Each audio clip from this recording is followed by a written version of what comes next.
At 39 years old, Wayne Priest was found deceased on the side of the road, face down. There were many things that made no sense about his death, including the fact that he knew they were going to kill him. Wayne made his rounds, said goodbye to everybody. Nobody understood what was going on with him. Nobody saw the things that were happening to him other than a handful of people. These people were innocent bystanders, simple neighbors that had reported people following Wayne Priest. At one point, the neighbor on the right side of his home had reported to him that there were 3 bikers, Brian Mensch being one, watching his house. The neighbor to the left of him reported another biker on a burnt orange off-road, on-road style Harley Davidson standing there watching his home. He was cornered. But why? What went on that led to the death of Wayne Priest? And why was it silenced? Well, it's simple. The same ones named in the death of Heidi Allen are the same ones named in the death of Wayne Priest. He was 39 years old. He had his whole life ahead of him. But there are some in Oswego County, New York, the place called Oz, that believe that they play God. Daniel Barney was named, Brian Mensch was named, Lance Mason was named. All of the presidents of the Vicious Circle Club were named in the death of Wayne Priest. And this is his story. And we're going to pump out bits of information, but we're going to give you the truth. And we can give you the witnesses. There has never been a proper investigation into his death because the Oswego County sheriffs did not do their job. But you have to ask yourself, why? Who is Dan Barney connected to? Oh, Dan, we know. Officer Petrowski, we know. And Officer Craig Boyd. And well, the Vicious Circle are filled with former distraught police officers. And Wayne kind of figured, former police officers, he'd be safe. He was sadly mistaken. Let's start here. Wayne had went to a meeting with the Vicious Circle Club up north, Lance Mason and Dan Barney, 2 presidents, one of each chapter, were arguing amongst themselves, and Dan wanted Lance to step down. When Lance butted heads with Dan and denied him, a war began between the clubs, and there was emails sent. This is the problem. Daniel Barney did not know the emails sent to Wayne Priest were not Wayne Priest's personal emails. They were somebody else's, and they were being monitored. They were being saved.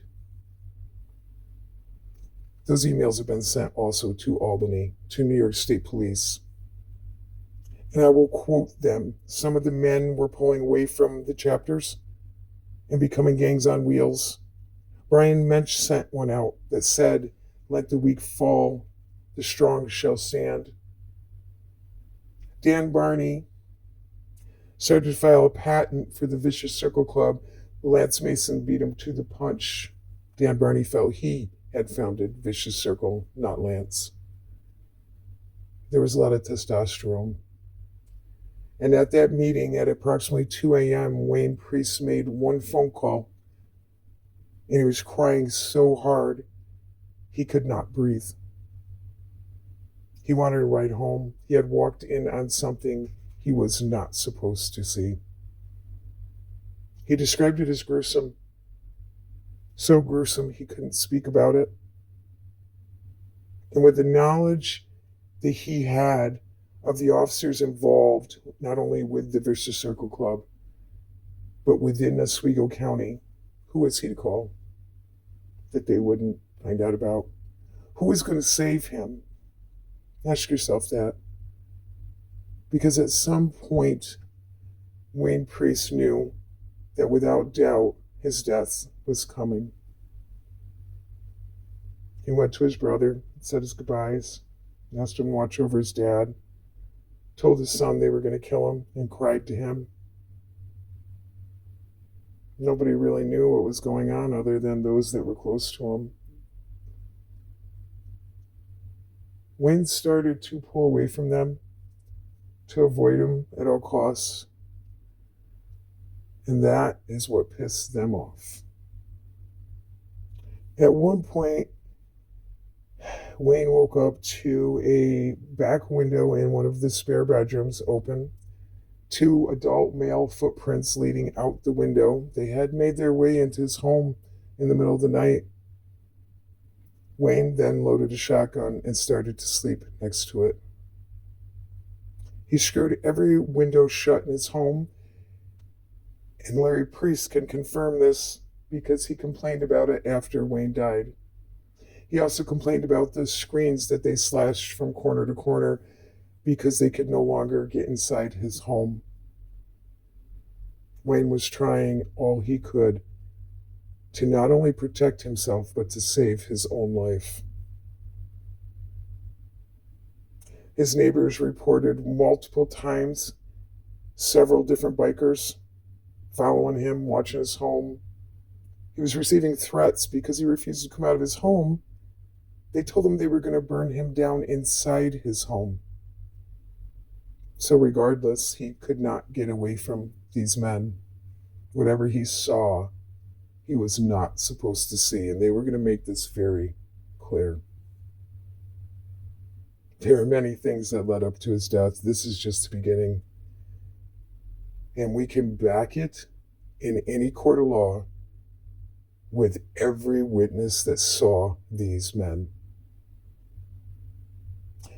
After Wayne's death, Wayne's sister, Tina Priest, spoke up to Brian Mensch and told him that she knew that they had killed Wayne.